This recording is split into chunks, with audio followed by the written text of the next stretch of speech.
I've taken the IELTS at least 8 times now for several different reasons, and each time I followed a system that worked for me, and today I will be sharing them with you. So for today's video, we will be talking about tips on how to pass the IELTS. Hi, my name is Charwin. I'm a Pinoy nurse working here in the UK. And if you haven't subscribed to my channel yet, please go ahead and do so by clicking on the hyperlinked watermark right here. Now, on to the content. First thing I'm going to talk about is their website. Use it. As part of the fee that you pay to IELTS, they give you resources in order for you to review for the exam.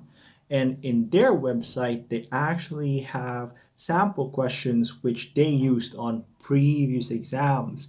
So you can take a look at these and use them as reference and practice questions, especially with your writing. You can use the sample questions in their website and just take the questions, practice with your writing, use their charts. They're very helpful. As well, they give you the do's and don'ts during the exam.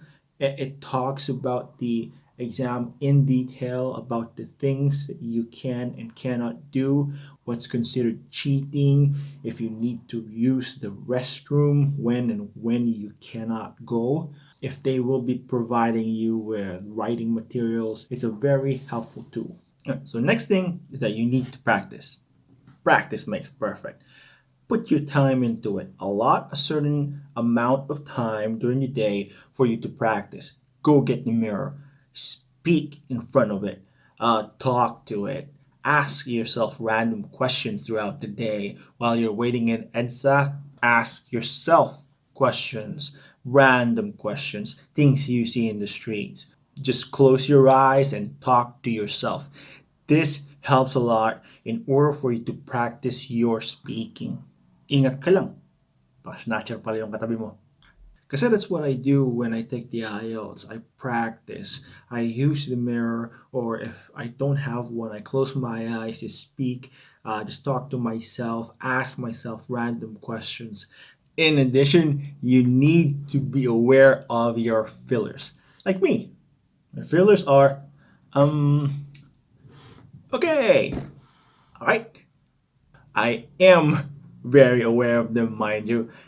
However, it's a different thing to actively stop yourself from speaking them, from saying them. That's why I keep saying for you to practice. Put your time into practicing, practicing, practicing. All right? Never, under any circumstances, should you underestimate the exam. Always attack it with full force. Always go prepared. I once took the exam without doing this, and guess where that got me? I got this. Aray, aray, nako. So never think that you're too prepared for the exam, because you're not. Make sure to identify your weak points and work on them. Another thing that has worked for me, especially with the listening part of the exam, is by watching English films. And when I say English films, I'm not referring to the American English, I'm referring to British English. So what are these? One example is Harry Potter. Right? So that's 6 films. I know. How many films were there again? I think there was 7. Yeah, I think there were 7. Harry! Vada Kedavra. Wingardium Leviosa. Full Monty. Funny film.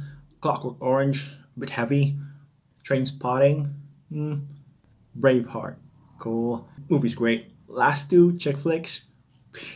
Yeah. 4 Weddings and a Funeral and Love Actually. Another tip I can give you is to watch IELTS Liz. This channel in YouTube is very helpful because, one, she's English. So you get used to the English accent just by listening to her. Another thing is she's very interactive with the people who look at or who watch her videos.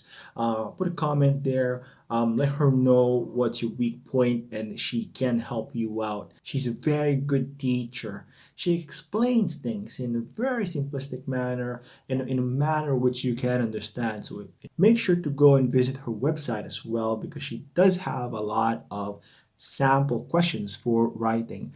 I know a lot of people are like me who, well, writing's always been my weak point. It's always been my lowest.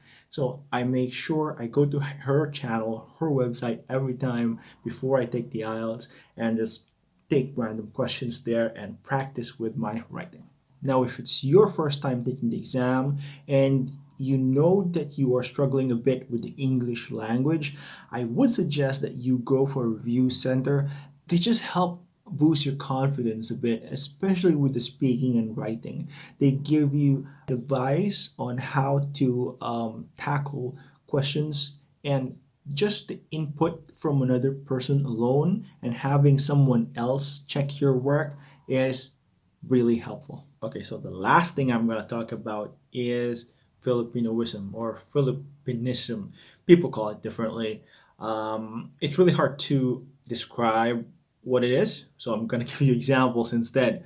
First one, come again? Can you repeat that again? Let's just say, can you say that again? Can you repeat that?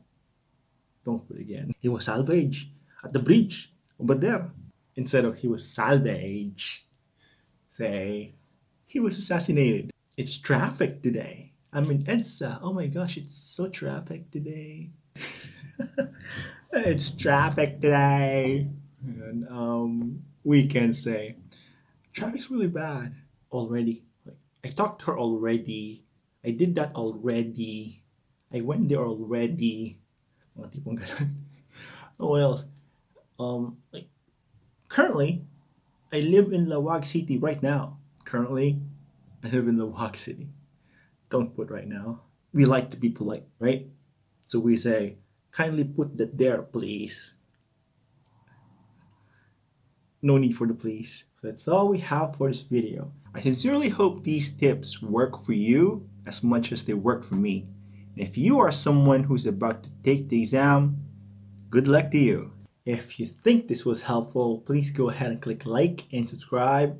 Once again, this has been Charwin, Pinoy Nurse here in the UK.